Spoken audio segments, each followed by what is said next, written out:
తాకట్లో ఉన్న మీ బంగారాన్ని విడిపించి ఆ రోజు ఆన్లైన్ రేటుకి కొంటాం. Sharma gold company.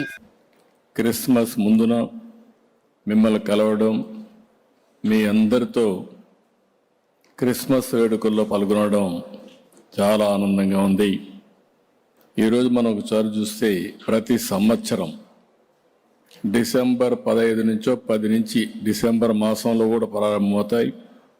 పెద్ద ఎత్తున సెమీ క్రిస్మస్ జరుపుకుంటాం.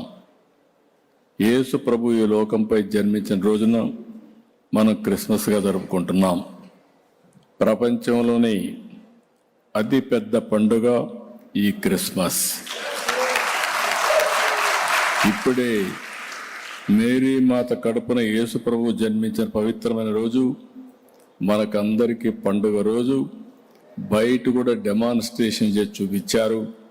అంటే మళ్ళీ ఒకసారి మనందరికీ రిమైండ్ చేయడం, ఏ విధంగా ఒక త్యాగశీలి ఈ భూమి మీదకి వచ్చాడో, యేసు ప్రభు ఏ విధంగా ఈ భూమి మీదకి వచ్చాడో అవన్నీ మళ్ళీ నెమరు వేసుకునే సమయం ఇది. ప్రపంచానికి ప్రేమ, శాంతి, సేవ అనే శాశ్వత విలువలను అందించిన యేసు ప్రభు సందేశం ఎప్పటికీ మార్గదర్శనం. క్రీస్తు బోధనలో ఆయన చూపిన బాట మనందరికీ చిరస్థాయిగా రక్షణగా ఉంటుందని మరొక్కసారి మీ అందరికి కూడా విజ్ఞప్తి చేస్తున్నాను. పశువుల పాకలో పుట్టి గొర్రెల కాపరిగా పెరిగిన ప్రజారక్షకుడు యేసు, నమ్మిన సిద్ధాంతం కోసం బలిదానానికి సైతం వెనుకాడని క్రీస్తు గొప్పతనం ప్రతి ఒక్కరూ స్ఫూర్తిని పొందాల్సిన అవసరం ఉంది. ప్రభువు త్యాగాన్ని స్మరించుకోవాలి, శాంతి మార్గాన్ని అనుసరించాలి, ప్రేమ తత్వాన్ని పెంచాలి, ఈర్ష్య ద్వేషాలకు దూరంగా ఉండి పాపులను సైతం క్షమించాలని బైబిల్ మనకు చెబుతుంది. క్రైస్తవ సంస్థలు సమాజ సేవలో ఎంతో కీలకంగా ఉంటారు. క్రైస్తవం అంటే మనకు గుర్తొచ్చేది సేవ. నేను చాలాసార్లు చెప్పాను, పాఠశాలలు, కాలేజీలు, ఆసుపత్రులు ఆ రోజు ప్రభుత్వం పెట్టలేని సమయంలో ఆ సంస్థలను ఏర్పాటు చేసింది క్రిస్టియన్ ఆర్గనైజేషన్స్. మన ఆంధ్రప్రదేశ్లో దశాబ్దాలుగా విద్యారంగంలో క్రైస్తవ సంస్థలు చేస్తున్న విద్యా సేవ సమాజాన్ని ఎంతో ప్రభావితం చేసింది. లక్షల మంది జీవితాల్లో మార్పు తీసుకొచ్చింది. మిషనరీ స్కూల్లో చదివిన వాళ్ళందరూ నేను చూశాను. క్రమశిక్షణ, సేవ, నాలెడ్జ్ ఈ మూడు కూడా అందించే కేంద్రాలు ఈ మిషనరీ స్కూల్స్ అని చెప్పి కూడా నేను మీకు తెలియజేస్తున్నా. ఈరోజు గుంటూరు ఆంధ్ర క్రిస్టియన్ కాలేజ్ అన్నా, ఆంధ్ర లయోలా కాలేజ్ అన్నా ఎంతోమంది స్ఫూర్తిదాతలను తయారు చేసినటువంటి కేంద్రాలు. ఎన్టీఆర్ కూడా ఏసీ కాలేజీలో చదివాడంటే అది ఈ విద్యా సంస్థలు అందించినటువంటి ఒక పెద్ద నాయకులు కూడా జాతికి అందించే పరిస్థితికి వచ్చారు. ఈరోజు మనం చూస్తే నేను ఎప్పుడు కూడా ఈరోజే కాదు, మొట్టమొదటిసారిగా ఈ రాష్ట్రంలో క్రిస్మస్ జరపాలి, క్రిస్మస్కి ప్రభుత్వ తరపున ఈ విధంగా సమావేశం చేసి సమైక్య ఆంధ్రప్రదేశ్లోనే మొట్టమొదటిసారిగా ప్రభుత్వం తరపున క్రిస్మస్ జరిపినటువంటి పార్టీ ప్రభుత్వం తెలుగుదేశం ప్రభుత్వం అని చెప్పి కూడా నేను మీకు తెలియజేస్తున్నా. ఇలాంటి అనేక కార్యక్రమాల్లో ముందుకు పోయాం. అదే మరి మత సామరస్యాన్ని కాపాడాం. పాస్టర్లకు కూడా గౌరవ వేతనం ఇచ్చింది, ఆ రోజు ప్రారంభించింది నేను. అదే మరిగా ఈరోజు మీరు చూస్తే 44,812 మంది క్రైస్తవ సోదరి సోదరులకి 22 కోట్ల రూపాయలు ఖర్చు పెట్టి సహాయం చేశాం. 8,427 మంది పాస్టర్లకి 5,000 రూపాయల చొప్పున గౌరవ వేతనం ఇస్తున్నాం.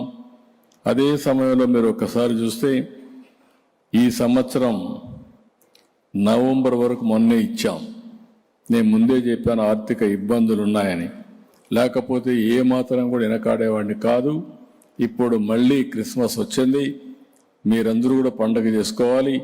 బకాయిలు మొత్తం మీ భాషలకు ఇచ్చే బాధ్యత తీసుకుంటామని కూడా నేను మీకు తెలియజేస్తున్నా.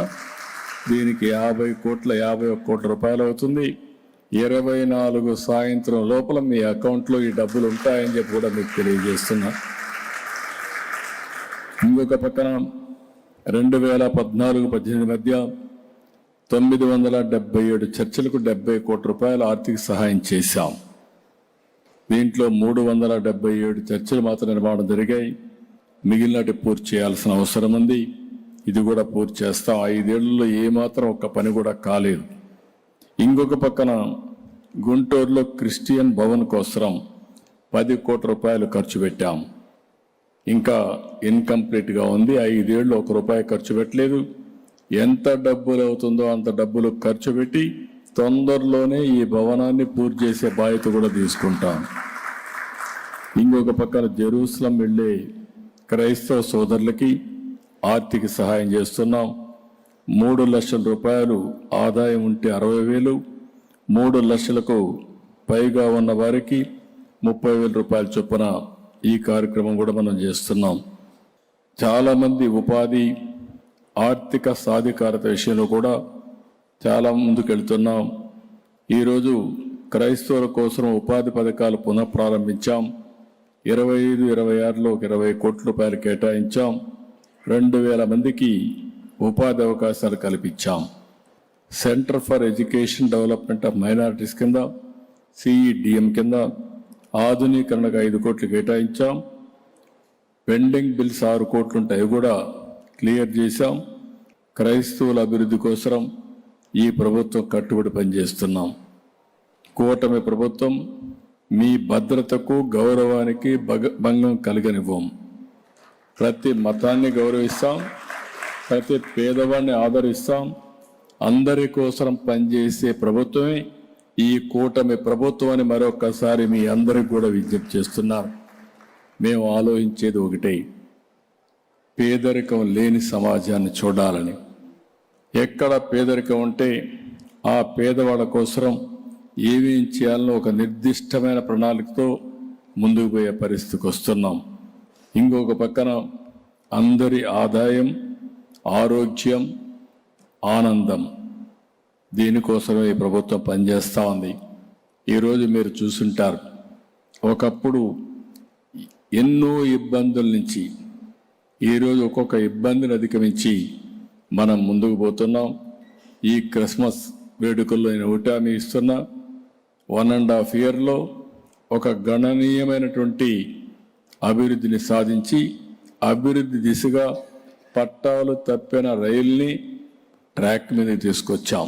ఈ విషయం మీరు గుర్తుపెట్టుకోవాలి. ఇంకా రాబోయే రోజుల్లో ఇంకా ఏ విధంగా ముందుకు తీసుకుపోవాలో ముందుకు తీసుకెళ్తాం.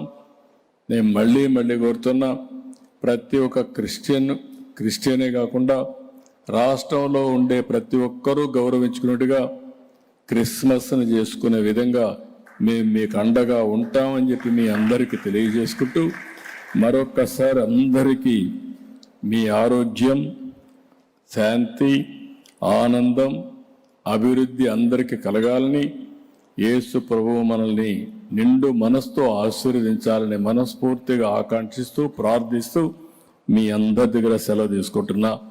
Merry Christmas, happy Christmas, happy new year.